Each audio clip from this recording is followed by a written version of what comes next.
विक्रम विक्रम बेताल विक्रम विक्रम। यमुना के किनारे धर्मस्थान नामक एक नगर था। उस नगर में गणाधिप नाम का राजा राज करता था। उसी में केशव नाम का एक ब्राह्मण भी रहता था। ब्राह्मण यमुना के तट पर जप तप किया करता था। उसकी एक पुत्री थी जिसका नाम मालती था।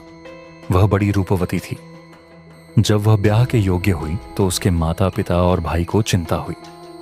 संयोग से एक दिन जब ब्राह्मण अपने किसी यजमान की बारात में गया था और भाई पढ़ने गया था, तभी उनके घर में एक ब्राह्मण का लड़का आया।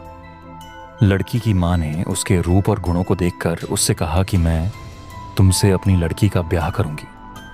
होनहार की बात कि उधर ब्राह्मण पिता को भी एक दूसरा लड़का मिल गया और उसने उस लड़के को भी यही वचन दे दिया। उधर ब्राह्मण का लड़का जहां पढ़ने गया था वहां वह एक लड़के से यही वादा कराया। कुछ समय बाद बाप बेटे घर में इकट्ठे हुए तो देखते क्या है कि वहां एक तीसरा लड़का और मौजूद है। दो उनके साथ आए थे। अब क्या हो? ब्राह्मण, उसका लड़का और ब्राह्मणी बड़े सोच में पड़े। दैव योग से हुआ क्या कि लड़की को सांप ने काट लिया और वह मर गई। उसके बाप, भाई और तीनों लड़कों ने बड़ी भाग दौड़ की। झड़ झाड़ने वालों को बुलाया पर कोई नतीजा न निकला। सब अपनी अपनी करके चले गए। दुखी होकर वे उस लड़की को श्मशान में ले गए और क्रियाकर्म कराए।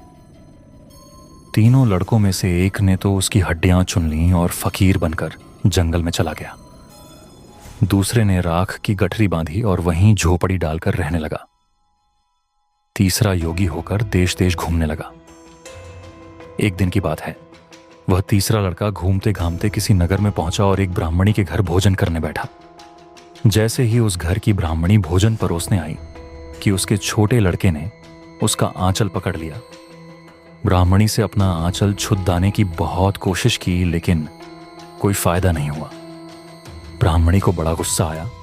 उसने अपने लड़के को झिड़का, मारा पीटा, फिर भी वह न माना तो ब्राह्मणी ने उसे उठाकर जलते चूल्हे में पटक दिया। लड़का जलकर राख हो गया।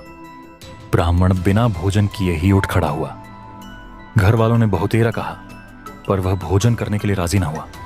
उसने कहा, जिस घर में ऐसी राक्षसी हो उसमें मैं भोजन नहीं कर सकता।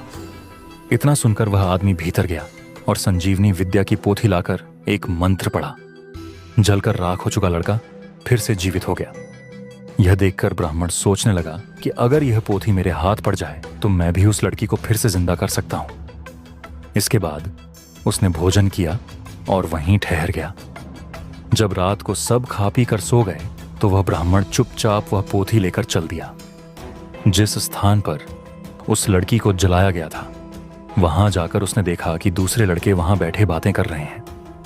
इस ब्राह्मण के यह कहने पर कि उसे संजीवनी विद्या की पोथी मिल गई है और वह मंत्र पढ़कर लड़की को जिंदा कर सकता है, उन दोनों ने हड्डियां और राख निकाली। ब्राह्मण ने जैसे ही मंत्र पढ़ा वह लड़की जिंदा हो गई। अब तीनों उसके पीछे आपस में झगड़ने लगे। इतना कहकर बेताल बोला, राजा बताओ कि वह लड़की किसकी पत्नी होनी चाहिए? राजा ने जवाब दिया, जो वहां कुटिया बनाकर रहा उसकी। बेताल ने पूछा, क्यों? राजा बोला, जिसने हड्डियां रखी वह तो उसके बेटे के बराबर हुआ। जिसने विद्या सीखकर जीवन दान दिया वह बाप के बराबर हुआ। जो राख लेकर रमा रहा वही उसकी हकदार है। राजा का यह जवाब सुनकर बेताल फिर पेड़ पर जा लटका। राजा को फिर लौटना पड़ा और जब वह उसे लेकर चला तो बेताल ने अगली कहानी सुनाई।